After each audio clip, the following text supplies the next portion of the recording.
Okay, so what's up at mga brod? So yun, nagbabalik ulit sa isang panibagong video. So this time guys, kay ECCS tayo ulit. Syempre, ang ating Project Sentra guys. So as of now, okay naman to. Ginagamit-gamit namin to recently. Ito yung ginagamit kong pang service kasi ang tipid niya sa gasolina guys. Para lang siyang decarburador kung kumain ng gasolina. So di ko alam kung ano yung fuel consumption ng ganitong engine talaga exactly. So sa mga nakasentra natin na kaibigan dyan, pa-comment naman kung ano yung fuel consumption ng sa inyo. Move on tayo dito sa loob. Ano bang meron dito sa loob ng ating sasakyan? So wala, it's just an ordinary Nissan Sentra na ECCS guys. Ayan. So wala namang special sa kanya. So yung pagiging ECCS niya mismo, yun na yung special sa kanya guys. Kasi nung time nito, top of the line variant na yan. So yung Gen 1 na ECCS, yan yun guys. So dalawang klase to. Yung Gen 2 na top of the line naman na ECCS, lumabas yun na naka 4-wheel disc brake na, tas may ABS. So ito yung first gen, which is wala ng mga yon muna. Pero naka GA16 pa rin to na EFI. So ngayon guys, ang pinaka-agenda natin for today's video is, as you can see, sobrang daming nagtatagas ng ating sasakyan. So balot na balot sa langis yung kotse natin guys. I mean yung engine pala niya, hindi yung kotse. So kailangan nating linisin yan to troubleshoot ng maayos. So definitely valve cover gasket lang to, pero syempre gusto natin luminis muna to bago natin trabahuin para ma-pinpoint ng mas mabilis kung saan yung naglilik. So ngayon guys, hugasan natin to. Matuturuan ko kayo kung paano, kung ano ba yung mga dapat yung takpan since luma nga tong engine na to at EFI na siya. Kung ano yung dapat na mabasa at hindi dapat mabasa. So prepare lang ako guys. Pupwesto ko lang siya doon. Let's go.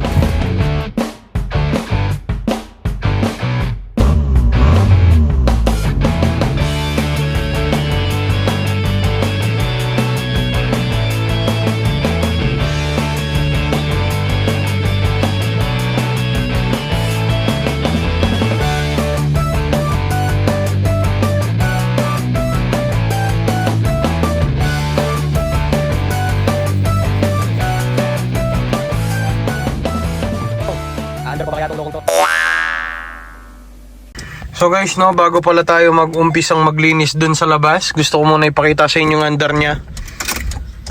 So far so good pa rin. Ayan siya. So naka-hold start pala siya ngayon, kaya mataas yung idle nya. And pag uminit na yan, magno-normal naman siya guys. Ayan o. So yun guys, no, linisin muna natin yung kanyang engine nang magkaalaman na. Let's go! Okay guys, so first step, bago natin kalikutin yan lahat-lahat, basahin at lahat. So kailangan muna natin tanggalin tong kanyang positive terminal ng battery. So kung nasa mga car wash kayo at tinanggalan lang ng isang terminal ng battery, okay na yun guys. Ako gusto ko lang talagang ma-make sure na wala na siyang connection sa battery. Ang gagawin ko is tatanggalin ko ng buo yung battery niya para ma-access ko yung mga kailangan linisin dito sa singit-singit na to guys. So yun, tanggalin lang natin tong kanyang battery.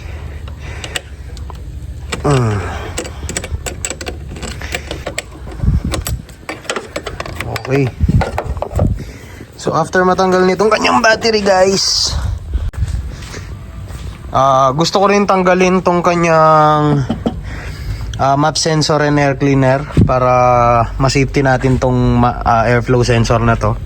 Kasi medyo mahal yan pag nasira. So again, tatanggalin lang naman to guys. Ayun, nahulog yung lock, gagi. Pulutin ko mamaya.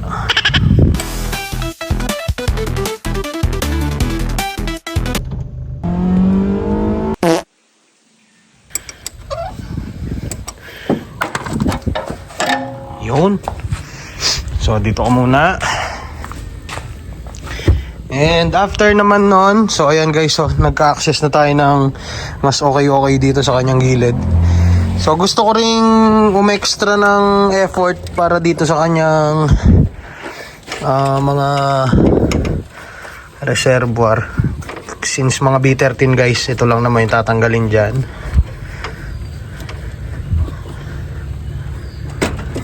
Ayan. So ngayon lang naman yung tinatanggal dyan. At least meron tayong access. Let's go guys. Okay, so next tayo guys is yung mga dapat natin takpan kapag mag-engine wash tayo. So lalo na ito, gasoline engine to. Medyo mas marami itong tinatakpan compared sa diesel engine kasi nga meron tong mga electronic parts like yung kanyang mga sensors. Pero it doesn't mean na may sensor siya dapat nalatakpan. So ginawa naman yan para maging weatherproof lahat guys. Ang pinag-uusapan lang natin dito is yung kanyang distributor at yung alternator. So itong alternator yan, automatic yan na dapat takpan. Kaya nga minawag dyan sa may taas ng makina ng konti para hindi siya nababasa. Ngayon ditong distributor naman, kaya ito tinatakpan para maiwasan din pumasok yung tubig dun sa loob. Kasi guys, meron naman siyang rubber seal. Ang kaso through time, tumitigas yung rubber seal at hindi niya na nagagawa yung dapat niyang trabaho. So papasok pa rin yung tubig. So yun lang naman yung tinatakpan ko pag ako'y naglilinis ng ganito. Distributors, yung distributor and yung alternator. So sa mga fuse box, wala, ganyan na yan. Hindi naman papasok yung tubig dyan guys. Okay naman yan. So and pag natakpan na, papakita ko sa inyo. Ayan. So gusto ko silang takpan ng plastic. Ayan. Para lang maging silang hindi sila masolid. Ayan. So after mo naman silang matakpan ng plastic,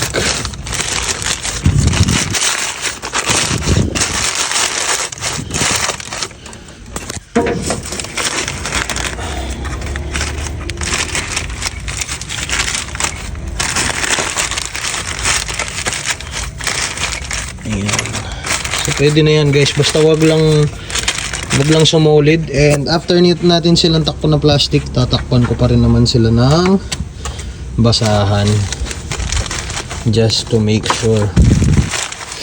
Hindi naman sila totally kailangan na nakatakip. Yung iniiwasan lang natin is yung direct contact ng malakas na pressure ng tubig kasi nga tayo ay magpe-pressure wash. So ayan, sikit mo lang dyan yan sa kahit papanong paraan na alam mo. Ayan. So okay na to guys. Okay na to. Sinisipon-sipon ng pakonti-konti kaya ako'y gumaganon ng gumaganon. Alright. So nakatakip na yung dalawa nating sheet. So last na lang to guys, itong kanyang air intake. Tatakpan ko din yan. Let's go. Okay guys, so pagdating naman pala sa ginagamit kong chemical, so ito yung ginagamit ko guys. And after natin sila matakpan, so diretso na to guys. Wala nang keme-keme, palambutin na natin yung mga dumi guys. Nako, sira pa yata.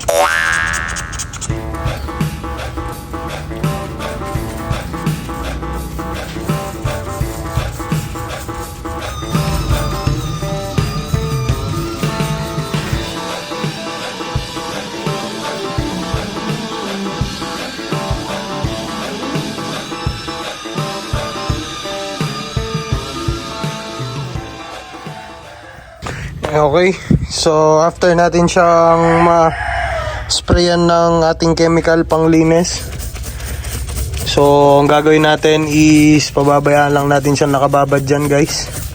Ng ilang minuto lang naman. So after nun, pwede na natin siyang bugaan. Basta let penetrate muna natin yung mga chemical na ginamit natin guys. Ayan. So, hintayin ka lang konti. Let's go.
Okay guys, just one pass. So ayun na siya guys, no? Nagkanda baklas-baklas na yung mga langis na namumuo. So lumitaw-litaw na rin yung mga kulay ng kanyang mga sensor guys, no? So, imagine pink pala yung mga injector niya, tapos may violet pala doon. So yun guys, no? Tuloy-tuloy lang tayo sa paglilinis dito sa lokong to. Let's go guys.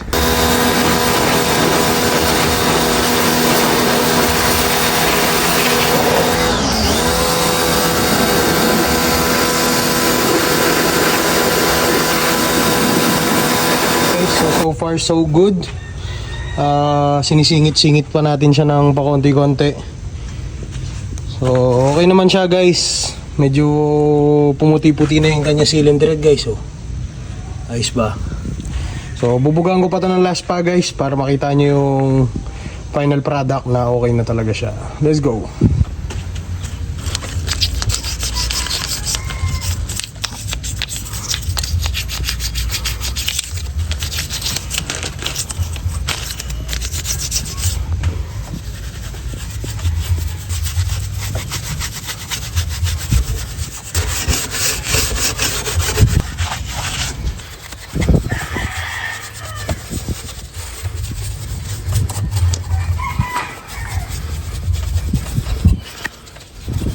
Okay guys, so this is the great time also para tanggalin na rin tong kanya ano tawag dito?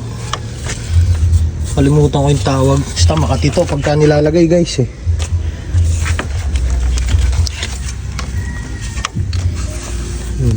Linis yung nakikita. Okay, patapos na tayo guys. Konting-konti na lang. Let's go.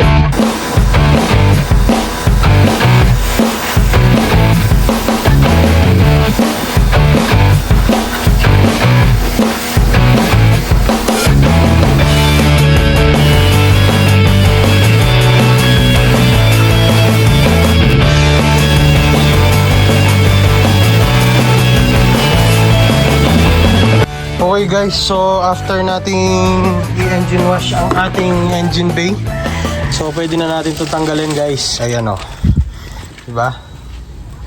Baka safety sa basa. So pati ito pwede na rin yan tanggalin. Ayan. Alternator, di ganong nabasa. So after nun guys, pagka naka-expose na ulit yung everything, kuha ka ng ganito, or kung wala kang ganito, hintayin mo na lang matuyo mag-isa niya. Huwag mo muna i-start, pero kung meron, para mas mabilis matuyo, ganun yun.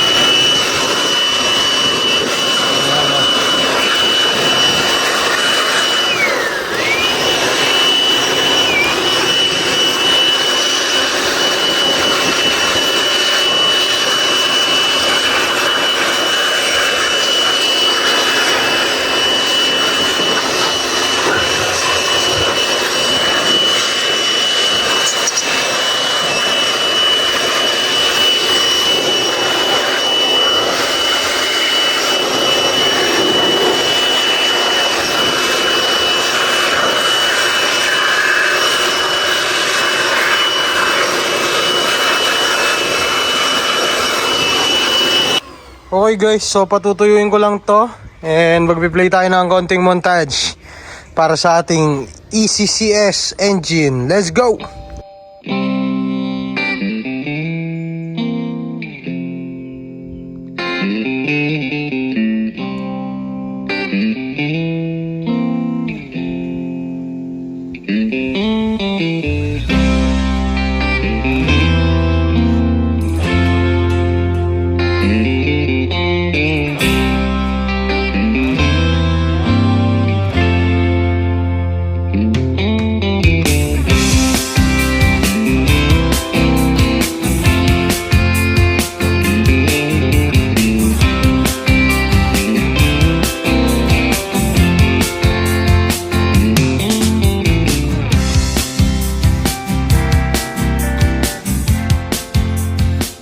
Okay, so guys, no, after ilang passes ng ating paglilinis, so meron pa yan matitirang mga ngitim-ngitim ay namumuti-muti dyan, pero yung mga nangingitim dito sa kanyang engine guys, So far so good.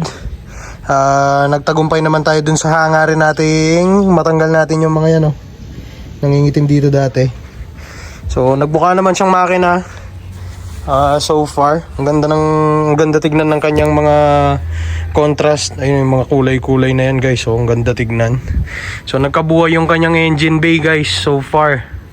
So syempre, ang pinakamaiwagang tanong, aandar pa ba kaya tong lokong to?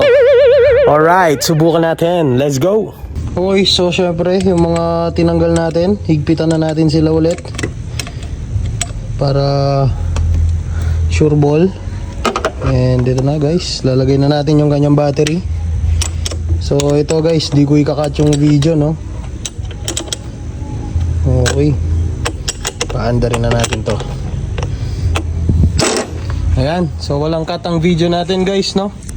Start na natin tong lokong to. Baka i-start pa ng iba, guys. Tingnan natin kung aandar pa ba siya. Let's go. Hey, ayun na, palyado na siya. So hintayin lang natin mag-clear out siya, guys, no? Importante umaandar na siya. Ayan, let's go. Ayan, so take two. Nakalimutan ko pala yung airflow sensor, guys. So take two. Ayan, tingnan natin. Ayan, let's go, guys.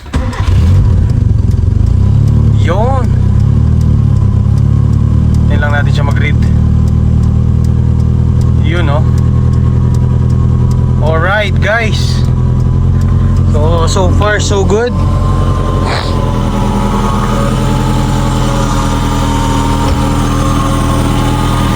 So tahimik pa rin naman siya, guys, no? So testingin natin kung nagcha-charge ba siya. Tanggalin natin negative. Ayan, dapat di siya mamatay, guys. Okay, so far so good, guys. Let's go. Ayan siya, guys, no? Still idling fine. Alright, successful ang ating engine wash, guys. So meron pa siyang mga natitirang dumi-dumi, pero okay na yan. Importante dito, wala na siyang nagkakatas-katas dito, guys. Alright, let's go. So guys, no, ayan si Sergio. Hey, boy, tingnan mo muna yung linis ng makina ko, boss. Ano, boy? Boss. Ayos ba, boss? Linis, no? Ayos ba, boss? Yan ba, boss? Okay, and that's it, guys. Maraming salamat sa panonood. Pero bago ka muna umalis sa aking video, ito ang iyong aabangan. Alright, guys. So yun, no? Dito kami sa daan ngayon. Share joke, guys. Kasama natin ngayon. So once again, bibili tayo ng kotse ulit. What?